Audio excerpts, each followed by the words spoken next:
MNR విద్యా సంస్థ యాజమాన్యం తమకు అన్యాయం చేస్తోందంటూ పలువురు విద్యార్థులు వారి తల్లిదండ్రులు సంగారెడ్డి ఎమ్మెల్యే చింతా ప్రభాకర్ను ఆశ్రయించారు.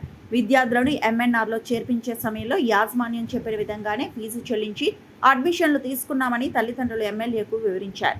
అయితే నెల రోజుల పాటు తరగతులు నిర్వహించిన అనంతరం తమ విద్యార్థుల సర్టిఫికేట్లు ఫేక్ అని యాజమాన్యం పేర్కొంటుందని వారు ఆరోపించారు. ఈ విషయంపై విద్యార్థులు యాజమాన్యాన్ని సంప్రదించేందుకు ప్రయత్నించగా సెక్యూరిటీ సిబ్బందితో బయటకు పంపించారని తల్లిదండ్రులు ఆవేదన వ్యక్తం చేశారు. తాజాగా విద్యార్థులు తిరిగి విద్యా సంస్థలో కొనసాగాలంటే మరో 2 లక్షల ఫీజు చెల్లించాల్సిందేనని, లేదంటే విద్యా సంస్థలకు అనుమతించబోమని యాజమాన్యం చెబుతోందని తల్లిదండ్రులు ఆరోపించారు. అడ్మిషన్ సమయంలో పూర్తి ఫీజు వివరాలను తెలుసుకొని యాజమాన్యం సూచించిన విధంగానే ఫీజు చెల్లించిన తర్వాత మళ్లీ 2 లక్షలు చెల్లించాలని డిమాండ్ చేయడం సరికాదని వారు ఆగ్రహం వ్యక్తం చేశారు.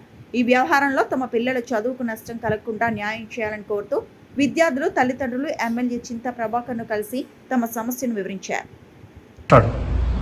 సార్, ఎంఎన్ఆర్ కాలేజ్ ఇష్యూ వల్ల మేము ఇక్కడ వరకు రావడం జరిగింది. ఆల్రెడీ అడ్మిషన్ తీసుకొని మేము 2 months అయింది. కాలేజీలో ఆల్రెడీ అడ్మిషన్ ఫీజు కట్టించుకున్నారు. ఫస్ట్ సెమిస్టర్ ఫీజు కూడా కట్టించుకోవడం జరిగింది. ఆల్రెడీ 1.5 months నుంచి కాలేజీకి వెళ్తున్నాడు మా అబ్బాయి.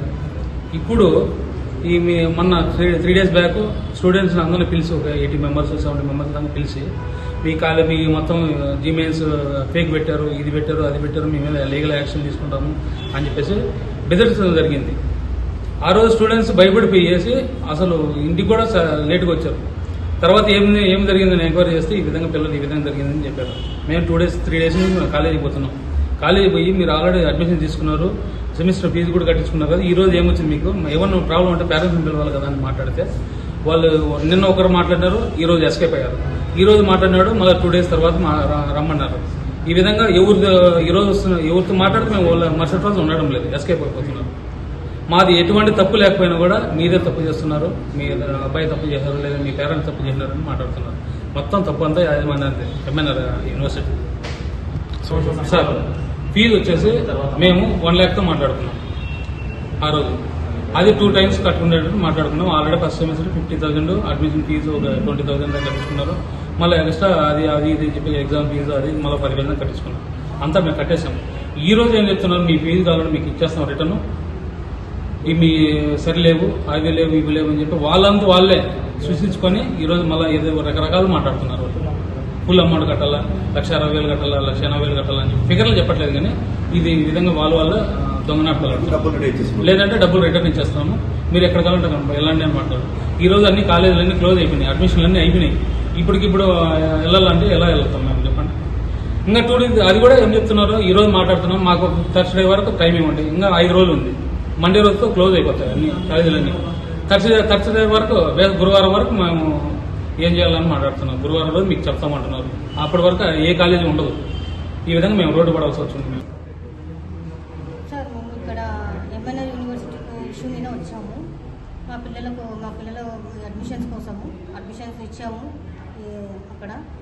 అయితే అప్పుడు స్టార్టింగ్లో మాకు చెప్పింది ఎంత అనంటే, ఫీజు మీకు ఇంత కన్సెషన్ ఇస్తాము, 1 lakh సంథింగ్ అట్లా చెప్పారు.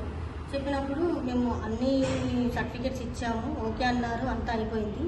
ఆల్రెడీ ఫస్ట్ సెమిస్టర్ ఫీజు కట్టుకున్నారు, అడ్మిషన్ ఫీజు కట్టుకున్నాము. అన్నీ కూడా బయట కూడా కాదు సార్, ఎంఎన్ఆర్ యూనివర్సిటీలోనే కట్టాము. వాళ్ళ కన్సల్టేషన్స్ వాళ్ళే మాట్లాడారు, అన్నీ మాట్లాడారు. మేము ఇంత కట్టుకోలేము సార్ అని చెప్పారు కూడా. పదే కాల్స్ చేసి కూడా మాకు ఫోర్స్ చేసి కట్టించుకున్నారు. సరే జాయిన్ అయినాం సార్. అందరం ఇక్కడ సంగారెడ్డి లోకలే సార్. ఎంఎన్ఆర్ యూనివర్సిటీ అంటే మంచిదని చెప్పేసి, ఇక్కడ మాకు దగ్గరలో ఉంటుందని చెప్పేసి మేము జాయిన్ అయ్యాం సార్. ఇప్పుడు 1 month క్లాసెస్ అయిపోయినాయి, అన్నీ అయిపోయినాయి. వీళ్ళు కాలేజ్ పిల్లలు, మా పిల్లలు అందరూ అలవాటు అయిపోయిన తర్వాత ఇప్పుడు ఏమంటున్నారు, మీకు అంతా ఫేక్ సర్టిఫికేట్ అది ఇది అని చెప్పేసి మాట్లాడుతున్నారు. అప్పుడు తీసుకున్నది వాళ్ళే సార్, వాళ్ళే చేశారు, అంతా వాళ్ళు చేశారు. ఆల్రెడీ సెమిస్టర్ ఫీజు కట్టిన తర్వాత కూడా పిల్లల మీద కూడా ఇట్లా బెదిరించారు. మాట్లాడడానికి వెళ్తే కూడా సెక్యూరిటీ ద్వారా బయట గెంటేశారంట సార్. వాళ్ళు గెంటేసిన తర్వాత మరి పేరెంట్స్ని పిలిపించి మాట్లాడాలి సార్. స్టూడెంట్స్ మీద ఎందుకు ప్రతాపం వాళ్ళది, అది కరెక్ట్ కాదు అని చెప్పేసి మేము వాళ్ళ కన్సల్టేషన్స్ కూడా మాట్లాడిన తర్వాత కూడా వాళ్ళు ఏమన్నారు, మేనేజ్మెంట్కి తెలియకుండా మేము ఏ పని చేయలేదు, వాళ్ళ ద్వారానే మేము ఇవన్నీ తీసుకున్నాము. డబ్బులు ఇప్పుడు ఏమంటున్నారు సార్, 2 lakhs వరకు కట్టమన్నారు. మొత్తం ఫీజు కడితేనే ఉండండి, లేదంటే సర్టిఫికేట్స్ వెనక్కి ఇచ్చేస్తాము, వెళ్ళిపోండి అంటున్నారు సార్. ఇప్పుడు మేము ఎక్కడికి వెళ్ళి అడ్మిషన్స్ తీసుకోవాలి, మా పరిస్థితి ఏంది? మేము ఇంతవరకు మేము ఫిక్స్ అయ్యాం సార్. మేము అందరం ఎంప్లాయీసే, ఎవరం కూడా ఇది కాదు కదా సార్. బయటకు వెళ్ళి మేము ఎక్కడ ఇది చేసుకోవాలి, మా పిల్లల పరిస్థితి ఏంది? మా పేరెంట్స్ పరిస్థితి ఏంది ఇక్కడికి వచ్చాం సార్. 1 lakh చెప్పారు sir. Yearly yearly 1 lakh. Admission fee ఏమో 16,000 చెప్పారు సార్. 16,000 కట్టాము. 2 times కట్టుకోమన్నారు. First semester, second semester. First semester 50,000 కట్టేసాం సార్. కట్టేసిన తర్వాత క్లాసెస్కి అటెండ్ అయ్యారు, అన్నీ అయిపోయినాయి. అయిపోయిన తర్వాత ఇప్పుడు ఫుల్ అమౌంట్ కట్టాలి, ఫుల్ అమౌంట్ కడితేనే మీకు అటెండెన్స్, లేకపోతే క్లాసెస్కి కూడా రానివ్వట్లేదు సార్. పిల్లల్ని మాత్రం బాగా ఇబ్బంది పెడుతున్నారు. వాళ్ళేమో మా దగ్గర వచ్చి వాళ్ళు బాధపడుతున్నారు. ఇప్పుడు మేము ఎక్కడికి వెళ్ళాలి, ఎవరి దగ్గరికి వెళ్ళాలి, మాకు న్యాయం ఎక్కడి నుంచి జరుగుతుంది. మరిన్ని అప్డేట్స్ కోసం మా ఛానల్ని సబ్స్క్రైబ్ చేయండి.